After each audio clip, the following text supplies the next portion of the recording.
পিতৃক লৈ লিখা এটা কবিতা ইমানেই সুন্দৰ লাগিছে শুনি কবিতাটো মই আপোনালোকৰ আগলৈ লৈ আহিছোঁ। কবিতাটো লিখিছে গৌৰৱ গগৈ।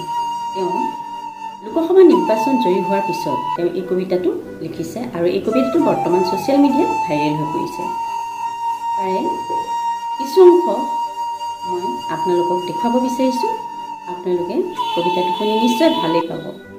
গতিকে এই কবিতাটো আপোনালোকে শেষলৈকে চাই থাকিব, লাইক কমেণ্ট এটা কৰিবলৈ নাপাহৰিব। লগতে যিসকলে মোৰ এই ভিডিঅ'টো চাই আছে তেওঁলোকে ছাবস্ক্ৰাইব কৰি কাষতে থকা বেল আইকনটো প্ৰেছ কৰি দিবলৈ নাপাহৰে যে। দেউতা মই গৌৰৱে কৈছোঁ। তুমি য'তেই আছা ভালে আছা নিশ্চয়। আজি তোমাক এটা ভাল খবৰ দিওঁ বুলি আহিছোঁ। তুমিতো চাগে গম পাইছা যে কালিৰ দিনটোত নিৰ্বাচনৰ ৰিজাল্ট দিলে। তুমি যে কৈছিলা সৎ পথত থাকিবা, তুমি যে কৈছিলা বৰ টকাৰ পাছত নদৌৰিবা, মানুহৰ অন্তৰত থাকিবা, মানুহৰ মৰম বুটলিবা। দেউতা আজি মই সেয়াই কৰিছোঁ। আজিকালি ৰাজনীতি অৰ্থনীতিৰ ওপৰত নহয় দেউতা। আজিকালি ৰাজনীতি দেউতা সমাজখনৰ বাবে নহয়। আজিকালি ৰাজনীতিবোৰ বৰ টুলুঙা, কেৱল ঠাট্টা মস্কৰাৰে ৰাজনীতি কৰিব বিচাৰে ৰাজনীতিকসকলে। মই যে দেউতা এবাৰ কৈছিলোঁ যে মতা মাছ আৰু মাইকী মাছ এই কথাটোক লৈও ৰাজনীতি কৰে। দেউতা তুমি কোৱাচোন, যদি পুৰুষ নাথাকে মহিলাৰ জানো কিবা অস্তিত্ব আছে? যদি মহিলা নাথাকে তেতিয়া পুৰুষৰ জানো কিবা অস্তিত্ব আছে? বাৰু সেইবোৰ বাদ দিয়া দেউতা, আজি কেইটামান কথা ক'ম বুলি আহিলোঁ। তুমি চাগে মোৰ নামটো গৌৰৱ এইটো কাৰণে ৰাখিছিলা, মোৰ কাৰুকাৰ্যবোৰ দেখি তুমি ভাবিছিলা ই সঁচাই গৌৰৱ নাম লৈ সকলোৰে মাজত গৌৰৱবোধ কৰাব সকলোকে। দেউতা আজি মই তোমাৰ গৌৰৱে সকলোৰে মনত ঠাই ল'বলৈ সক্ষম হৈছোঁ।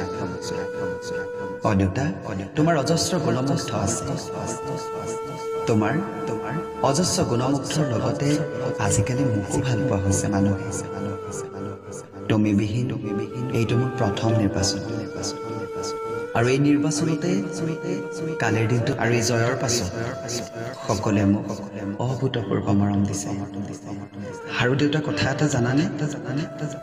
যলৈকে যাওঁ কেৱল মাত্ৰ এটাই কথা, মুখ্যমন্ত্ৰী তৰুণ গগৈদেৱে তেখেতৰ কাৰ্যকালত নিজৰ বাবে একোৱেই কৰিব নোৱাৰিলে। দেউতা সকলোৱে কয় তুমি বোলে নিজৰ বাবে একোৱেই নকৰিলা, কেৱল ৰাইজৰ বাবে সকলোকে হহুৱাই সকলোৱে ভালবোৰ চিন্তা কৰিয়েই গুচি গলা। কিডাল হ'ব সেই শব্দটো সকলোৱে আজিকালি ব্যৱহাৰ কৰে। আৰু জানা দেউতা, কালি তোমাৰ লগত মই যে উঠিছিলোঁ সেই ফটোকপি, কালি সামাজিক মাধ্যমত সকলোৱে এটা মন্তব্য কৰিছে। মই চাইছোঁ মন্তব্যবোৰ, বৰ ভাল লাগিছে। এনে লাগিছে যেন তুমি মই সঁচাই কালিৰ দিনটোত একেলগে বহি আছোঁ। বাৰু দেউতা নিৰ্বাচনৰ ৰিজাল্ট দিলে, তুমি চাগে সকলো গম পাইছা। সৎ পথত থাকি ৰাইজৰ বাবে ৰাইজৰ অন্তৰত থাকিবা বুলি যিটো কথা কৈছিলা সেই কথা মই আখৰে আখৰে পালন কৰিছোঁ। আৰু দেউতা সেই যে তুমি কৈছিলা মোৰ আধৰুৱা সপোনবোৰ তই পূৰণ কৰিবি, সেইবোৰ কৰিবলৈ মই চেষ্টা কৰিছোঁ। তুমি য'তেই আছা ভালদৰে থাকিবা, মোৰ লগত সদায় থাকিবা। মই কৰা ভুলবোৰ সদায় আঙুলিয়াই দিবা, মোক লগত থাকি ছাৰ দৰে সকলো ক্ষেত্ৰতে সহায় কৰিবা। আৰু এটা কথা, মাৰ ভাল সমষ্টিবাসীয়ে তোমাৰ খা খবৰ সদায় লয়, মাৰ খা খবৰ সদায় লয়।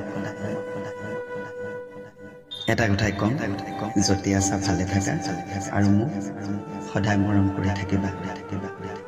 ইতি তোমাৰ গৌৰৱ।